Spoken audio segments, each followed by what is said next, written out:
ভারতের মহানতম ধর্মগ্রন্থ মহাভারত, যেখানে দুর্যোধন এবং শকুনি মামার চক্রান্তের শিকার হয়ে পঞ্চ পাণ্ডব এবং তার স্ত্রী দ্রৌপদী এবং মাতা কুন্তিকে 12 বছরের বনবাস এবং 1 বছরের অজ্ঞাতবাস কাটাতে হয়েছিল।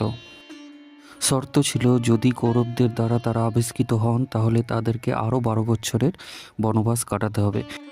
তাই ছদ্মবেশে এই সময়টা পাণ্ডবরা ভারতবর্ষের বিভিন্ন জায়গায় কাটিয়েছিলেন।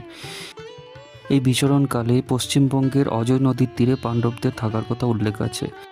পশ্চিমবঙ্গের পাণ্ডবেশ্বরের ফুলবাগান মরের অজয় নদীর তট, যেখানে পাণ্ডবরা বেশ কিছুদিন ছদ্মবেশে এখানে ছিলেন এবং শিবের পূজা অর্চনা করেছিলেন। একেবারে নির্জন এলাকায় পঞ্চ পাণ্ডব মন্দির, যেখানে 5100 বছর পূর্বে পাণ্ডবরা বসবাস করেছিলেন। এটা অনেকেরই অজানা।